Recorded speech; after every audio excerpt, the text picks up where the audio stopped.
Selamat datang di Edunes, Pusat Pelatihan Uji Kompetensi Perawat dan Nurse. Kali ini kita akan bahas tentang 19 strategi sukses mengerjakan soal uji kompetensi perawat dan nurse. Pertama, kita harus tetap tenang, fokus, dan percaya diri. Awali dengan doa sebelum mengerjakan soal. Yang kedua, prioritaskan jawaban soal yang mudah, jangan fokus pada soal yang sulit. Tiga, isi semua jawaban soal karena tidak ada nilai negatif atau pengurangan untuk jawaban yang salah. Yang keempat, baca dengan cepat kurang lebih 300 kata per menit. Jika dengan membaca cepat belum bisa dipahami, baca setiap kata-kata yang penting dan buatlah analisis dan keputusan hanya berdasarkan data dan pertanyaan yang tertulis saja. Hindari tercampurnya data dan asumsi dalam menjawab soal. Kelima, waktu rata-rata yang digunakan untuk menjawab soal adalah 60 detik. Yang keenam, secara umum 60 detik dianggap waktu yang cukup untuk mengerjakan satu soal. Jangan tergesa-gesa, fokus pada jawaban soal. Yang ketujuh, pahami struktur soal. Struktur soal terdiri dari atas vignette atau kasus. Dilanjutkan dengan pertanyaan yang diakhiri dengan 5 pilihan jawaban. A, B, C, D, dan E. Dalam soal uji kompetensi nasional hanya disediakan hanya satu pilihan jawaban benar. 8. Vignette biasanya berisi kasus klinis. Perhatikan 3 hal penting. Keluhan utama yang ditampilkan, data klinis yang disajikan, dan tempat pelayanan yang terjadi dalam kasus tersebut. 9. Semua pilihan jawaban adalah homogen. Tidak ada yang tanpa mencolok salah satu atau berbeda. Pilihan hanya dari rentang dari kurang tepat hingga sangat tepat, atau rentang baik dan sangat baik. 10. Perhatikan kata-kata kunci dalam pertanyaan.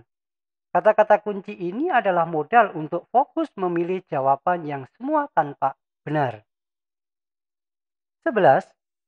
Bacalah setiap pilihan jawaban yang tersedia sebelum menjawab.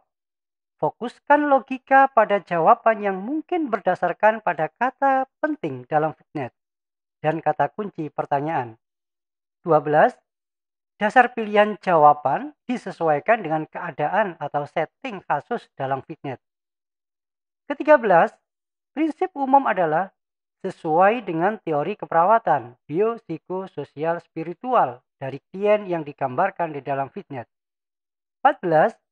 Bila setting atau lokasi kejadian kasus berupa kegawat daruratan, maka cara umum memilih prioritas berdasarkan masalah A, B, C, airway, breathing, dan sirkulasi.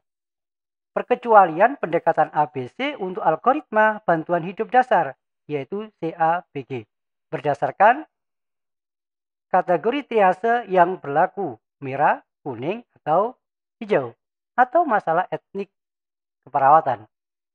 Ke-15, bila kejadian kasus dalam vignette di ruang rawat atau non-gawat darurat, hierarki kebutuhan Maslow, fisiologis, rasa aman, kasih sayang, hingga aktualisasi diri dapat dijadikan acuan memilih jawaban yang benar.